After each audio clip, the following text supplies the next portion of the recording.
So my grandma recently died, and right before she died,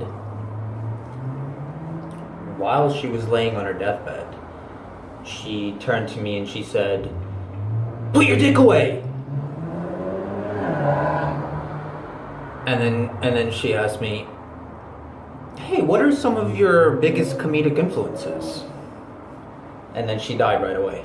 So I thought I'd film a response to her in the hopes that they have YouTube in hell.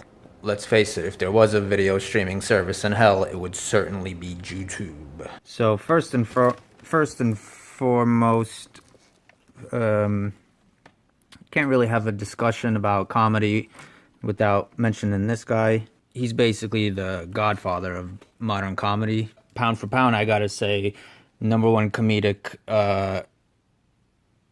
number one comedy icon ever for me has got to be Adolf Hitler. I'm more of a fan of his later work. His earlier stuff was a little soft, it was a little too PC, a little too PG, but I feel like later in his career, he really came correct with the comedy. I especially love the work that he did in Poland when he toured around Poland. I feel like that was some of his finest stuff, and I don't know where I'd be as a comedian if it wasn't for him. Next on the list, I would probably say Richard Ramirez. More of an underground comic. I especially like the bit that he did when he took that lady's eyeballs out, cut out her eyeballs, and then he put them in a wooden box, and then when he would jerk off, he would open the box and the eyes would watch him jerk off. That was one of my favorite jokes. It's really funny.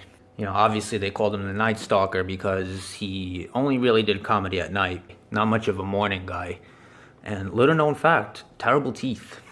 Next on the list of my number one favorite, the best comedy influences is, of course, Osama bin Laden. This guy really is more of like the father of sort of postmodern comedy. I feel like after he exploded on the scene, he basically changed comedy forever. You could pretty much classify comedy as before Osama bin Laden and after.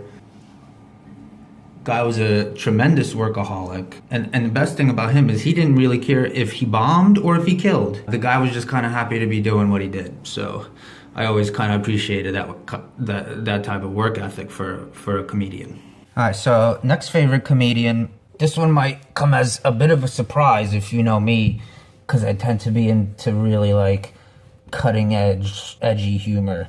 Sometimes I like just like regular family comedians. I don't necessarily like blue comedy only.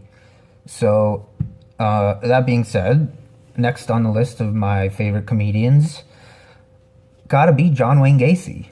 Now I know a lot of people didn't like the clown shtick.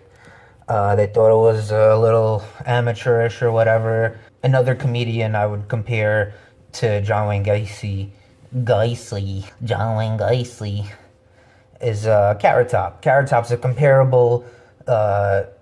He's a good comp for John Wayne Gacy.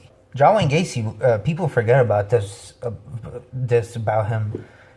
He was huge with families. I mean, huge. Children loved the clown thing. He would play for huge crowds. Sometimes just, he would put shows up in his basement. He wouldn't even play venues. I mean, this guy was fucking a legit comedian. And I think just because he wore clown makeup, people tend to look down on him. John Wayne Gacy's not fucking bad. Go back, watch some of his stuff. It's pretty good. And then the final comedian, of course, Cat Williams.